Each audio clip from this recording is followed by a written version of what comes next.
Praise the lord. దేవాతి దేవునికి వందనాలు. ప్రభు నామమున మీ అందరికీ నా ప్రత్యేకమైన వందనాలు, శుభాలు తెలియజేస్తున్నాను. ఈ దినము కొరకు ఏర్పాటు చేయబడిన దేవుని వాగ్దానము యెషయా గ్రంథము 46వ అధ్యాయము 4వ వచనము. ముదిమి వచ్చు వరకు నిన్ను ఎత్తుకొనివాడును నేనే, తల వెంట్రుకలు నెరియ వరకు నిన్ను ఎత్తుకొనివాడును నేనే. నేనే చేసి ఉన్నాను, చంక పెట్టుకునివాడును నేనే, నిన్ను ఎత్తుకొనుచు రక్షించువాడును నేనే. దేవుని నామానికి మహిమ కలుగునుగాక. ఈ ఉదయకాల సమయంలో సర్వోన్నతుడైన నీ తండ్రి, సర్వ సృష్టికర్త గొప్ప బలమైన వాగ్దానాన్ని నీకు తెలియచేస్తూ నిన్ను ఆదరిస్తూ ఉన్నారు. ఆమెన్. ఆయన అంటూ ఉన్నారు నీతో, ముదిమి వచ్చు వరకు నిన్ను ఎత్తుకునివాడును నేనే, తల వెంట్రుకలు నెరియ వరకు నిన్ను ఎత్తుకునివాడును నేనే అని. ఈ లోకంలో మీరు చూడండి, ఏ బంధమైనా, ఏ రిలేషన్షిప్ ఏదైనా కూడా అది నీ జీవితాంతం నీకు తోడుగా ఉండదు. మధ్యలో విడిపోయే పరిస్థితులు ఉంటాయి, నిన్ను వదిలేసి వెళ్ళిపోయే పరిస్థితులు ఉంటాయి.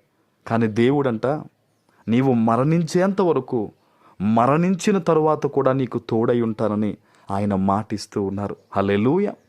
కొన్నిసార్లు అనిపిస్తుంది ఈ జీవితం ఎందుకు వచ్చి నీ బ్రతుకు, ఎవరి సహాయం లేక, ఎవరితోనూ చెప్పుకోలేక, నా మాట పట్టించుకుని నాకు విలువిచ్చేవారే లేక ఎందుకు ఈ బ్రతుకు అని అనిపిస్తుంది కదా.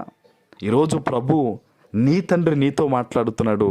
నీకు ముసలివాడైపోయి ముసలిదానం అయిపోయేంత వరకు కూడా నేను నీకు తోడై ఉండి నిన్ను ఎత్తుకుని ఉండేవాడిని నేనే. నీ తల వెంట్రుకలన్నీ పండిపోయినా సరే నీకు తోడుగా ఉండేవాడిని నేనే అని చెప్తున్నాడు ప్రభువు. చూడండి, నేనే చేసి ఉన్నాను, నిన్ను సృష్టించింది నేనే, కాబట్టి నువ్వు భయపడొద్దు. ఈ రోజుల్లో ప్రజలు దేవుణ్ణి ఎరిగియుండి కొంతమంది, ఎరుగక కొంతమంది ఆయన వద్దకు రాకుండా లోక సంబంధమైన వాటిలో మునిగిపోవడం వల్ల వాళ్ళ జీవితాలు 10 విధాలుగా నాశనం అయిపోతూ ఉన్నాయి. అయితే ఈరోజు ఈ వాగ్దానాన్ని వింటున్న నీవు, నీ తండ్రి నీతో మాట్లాడుతున్నాడు గనక, నిన్ను సృష్టించిన వాడిని నేనే అని చెప్తున్నాడు, నిన్ను ఎత్తుకునేవాడును నేనే అని ఆయన చెప్తున్నాడు.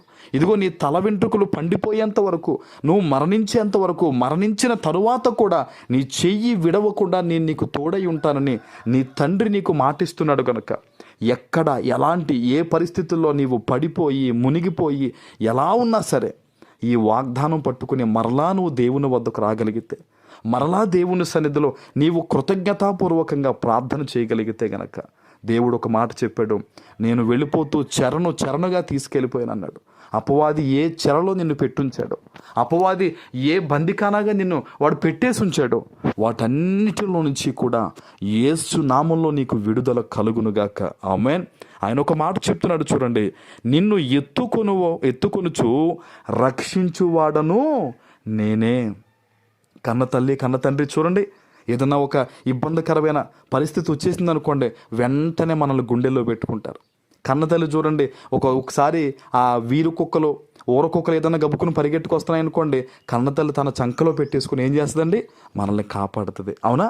ఈరోజు దేవుడు చెప్తూ ఉన్నాడు, ఎటువంటి పరిస్థితులు నిన్ను వెనకాల నుంచి పారదోలుతూ ఉన్నాయో, నువ్వు దేవుడు చెప్తున్న మాటను నువ్వు గట్టిగా పట్టుకోవాలి. ఆయన అంటున్నాడు, నిన్ను ఎత్తుకొనుచు రక్షించువాడను నేనే అంటున్నాడు ఆయన. నువ్వు భయపడొద్దు.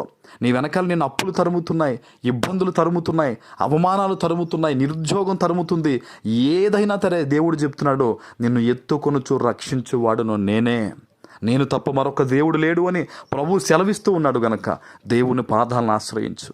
తండ్రి, నన్ను హక్కును చేర్చుకో ప్రభువా, నేను త్రప్పిపోయి తిరిగి వచ్చాను ప్రభువా, నన్ను ఆశీర్వదించు నాయన, నన్ను పట్టుకో నాయన అని ఈరోజు నువ్వు ప్రార్థన చేయగలిగితే గనక తప్పకుండా దేవుని మాట నీ జీవితంలో నెరవేరుతుంది.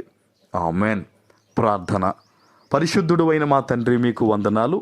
ఈ ఉదయకాల సమయంలో మీరు ఇచ్చిన ఈ మాటను, ఈ వాగ్దానమును మా అందరి జీవితాల్లో నెరవేర్చి స్థిరపరచమని యేసు నామమున ప్రార్థిస్తున్నాను తండ్రి. ఆమేన్.